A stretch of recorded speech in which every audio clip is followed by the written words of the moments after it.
झांसी में rail coach नवीनीकरण कारखाना का आज देश के प्रधानमंत्री नरेंद्र मोदी ने वर्चुअल माध्यम से लोकार्पण किया। इसके साथ ही उन्होंने झांसी रेल मंडल को कई अन्य सौगात दी है। नवीनीकरण कारखाने में तैयार होने वाले एलएचबी कोच देश भर में रेलवे ट्रैक पर दौड़ेंगे और यात्रियों को बेहतर सुविधा मिलेगी। इस कारखाने की पेंट सेक्शन में रोबोट काम करेंगे और हर साल 250 कोच बनाए जाएंगे। यहाँ के लोगों को प्रत्यक्ष और परोक्ष रूप से रोजगार मिलेगा। इसके साथ ही यहाँ वंदे भारत के कोच की मरम्मत का काम भी करने की तैयारी की जा रही है। इस अवसर पर केंद्रीय मंत्री भानु प्रताप वर्मा, सांसद अनुराग शर्मा, विधायक रवि शर्मा के अलावा रेलवे के अफसर मौजूद रहे। झांसी के सांसद अनुराग शर्मा ने बताया कि इस कोच फैक्ट्री के शुरू होने से सीधे तौर पर कुछ हजार लोगों को नौकरी मिलेगी। इसके साथ ही फैक्ट्री के आसपास कई प्रकार के नए रोजगार शुरू होंगे। जल्द ही यहां वंदे भारत के कोच की मरम्मत के लिए भी काम शुरू कर दिया जाएगा। फैक्ट्री के पास एक और कारखाना तैयार करने का प्रस्ताव भी भेज दिया गया है। रेल कोच नवीनीकरण कारखाने के मुख्य प्रबंधक अतुल कनौजिया ने कहा कि एक साल में 250 एलएचबी कोच की मरम्मत की जाएगी। यहाँ पहली बार रोबोटिक पेंट फैक्ट्री बनाई जाएगी। ये तकनीक भारत में पहली बार झांसी में इस्तेमाल की गई है। यहाँ सिस्टमैटिक असेंबली लाइन है, स्टोर में ऑटोमेटिक सिस्टम है। फैक्ट्री में अधिकतर काम आउटसोर्सिंग पर करवाया जाएगा, इसलिए प्रत्यक्ष और परोक्ष रूप से कई लोगों को यहाँ रोजगार मिलेगा। वंदे भारत की मरम्मत का प्रस्ताव भी भेज दिया गया है।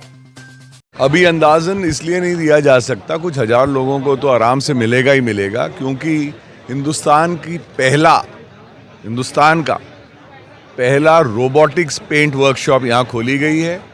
कोशिश ये कर रहे हैं कि हम एक 200 करोड़ के और इन्वेस्टमेंट से बगल में ही एक और कोच की ओवरहॉलिंग की फैसिलिटी कर दें। इससे ये फ़ायदा होगा कि जितनी वंदे भारत, अब 100 से ऊपर वंदे भारत प्रधानमंत्री जी ने तो आज सेंचुरी मार दी, 100 से ज़्यादा वंदे भारत होने लगी हैं, तो इन सभी का हम यहाँ पे नवीकरण कर सकें। कि ये जैसा कि बताया मंत्री जी ने बताया कि ये जो है 250 एलएचबी कोच के ओवरहॉलिंग के लिए बनाया गया है। यहाँ पर साल में 250 कोच का एलएचबी कोच की ओवरहॉलिंग होगी। इससे ये फ़ायदा होगा कि एक तो नई फैक्ट्री है, इसमें कई चीज़ें पहली बार है। जैसे हमारे पास रोबोटिक पेंट, ऑटोमेटिक चीज़ें हैं सारी। रोबोटिक पेंट बूथ है, जिसमें रोबोटिक पेंट बूथ यहाँ पे इंडिया में पहली बार इसी में लगा है, इसी फैक्ट्री में लगा हुआ है। असेंबली लाइन है हमारे पास, स्टोर में ऑटोमेटिक सिस्टम है लगाने के लिए। तो कई चीज़ें ऐसी हैं जो यहाँ पर एकदम अत्याधुनिक लगी हुई हैं, और इससे परोक्ष और परोक्ष रूप से जो है आसपास में बगल के लोगों को भी रोज़गार मिलेगा, क्योंकि यहाँ पर बहुत सारी आउटसोर्सिंग का काम भी होगा। कई सारे हम लोग टेक्निकल में काम करेंगे, इससे काफ़ी लाभ होगा उन लोगों को। हाँ, उसका भी बोर्ड ने हमें कहा था कि एक प्रपोजल बना के भेजा जाए, तो प्रस्ताव हमने बना के वहाँ बोर्ड भेज दिया है। अभी वहाँ पर डिसीजन होगा, अप्रूवल होगा तो हम यहाँ उसमें एक वंदे भारत के लिए जो अतिरिक्त हम लोग 24 कोच की वंदे भारत जो बनाएंगे, उसके लिए एक शेड बनाने की व्यवस्था है। उसको रिपेयर करने के लिए अतिरिक्त कुछ मशीनें चाहिए होंगी, कुछ और इंफ्रास्ट्रक्चर चाहिए होगा, शेड चाहिए होगा, उसके लिए प्रपोजल गया है वो।